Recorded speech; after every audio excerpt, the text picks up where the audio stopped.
being that the winter storm has grasped the entire nation across the 50 states, as well as various news coming out of Minnesota regarding the second killing of Alex Pretty and the aftermath of the public reaction. I want to get some more info about these two issues from Norman Floyd Barnes in Washington, D.C.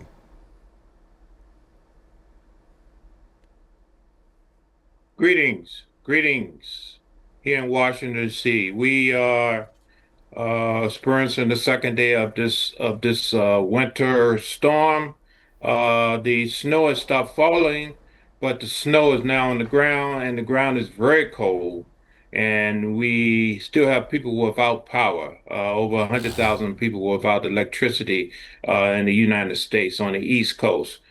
Also, we are expecting a second storm to come in this weekend. Hopefully, it's not as potent as this first one. Moving to Minnesota, the president has decided to remove the border commander from his position and replace him with the border czar, Harmon, to take his place in Minnesota. And he has also spoken with the mayor and the governor and assured them that their tone is going to be reduced, and he's going to remove some of the border patrol officers and put them back on their normal duties on the borders. Take mind that there was over 3,000 federal agents in Minnesota, particularly the area of particularly the area of Minnesota engaged in these issues with the shootings. The entire the entire police force in Minnesota only constitutes 600 officers.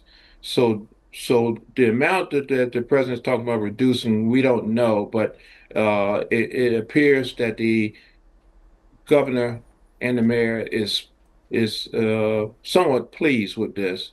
What that means, I don't know, because Congress is planning to vote on the budget Friday, and one of the biggest issues is the Department of Homeland Security budget and whether or not they will fund it. The Democratic Senate, who has that will have the deciding votes, has stated that they will not provide funding for the Homeland Security budget, and this will affect, if this should go in place, we are looking at another government shutdown, and this shutdown could be longer than the previous one we had in 2025.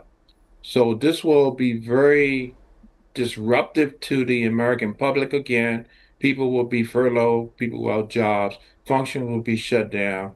So we're going back to this merry-go-round again with the government at a time where we are dealing with other issues overseas, Venezuela, the acquisition of Greenland, and now this flotilla, this armada that is staged off the coast of Iran, preparing for some type of military action.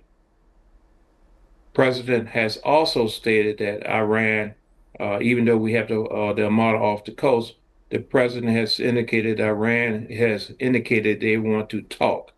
The U.S. response is that we're open for business and deals are possible. So that is the latest from Washington.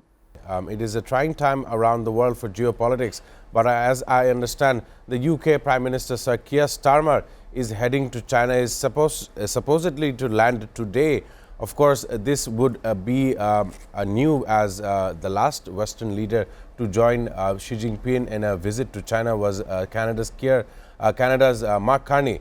So once again, this would signal a rebuilding of the UK-China relationships, which has historically been frosty, as well as understanding boosting trade and investment to support the UK economy. But we both understand the fact that it will have an adverse reaction with US President Donald Trump. I want to understand how you felt about the two leaders meeting in China. Norman Floyd Barnes.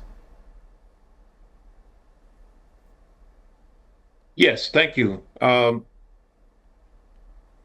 It's apparent that the different countries are looking for alternatives outside of dealing with the tariffs and the United States sanctions. Uh, I believe the UK, Canada, and other are talking with Chinese officials, other countries, Brazil. They're prepared to have agreements being made to do trade and business.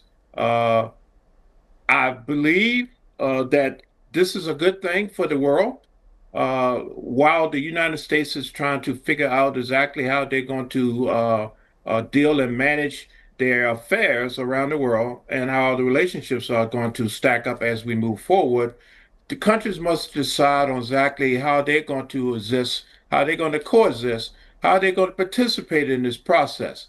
It appears through the policies of the United States is that is America first is their number one objective in how they deal with the rest of the world. So as a response, the EU and other countries are now looking at alternatives. As we know, China is put itself out there as a option and willing to do business and make deals with other countries outside of the United States. This is going to have a real serious thought with the United States and how they deal with other countries because right now it appears that the world is moving forward and the United States is now have to make decision on how they're going to participate in this global multi-world process.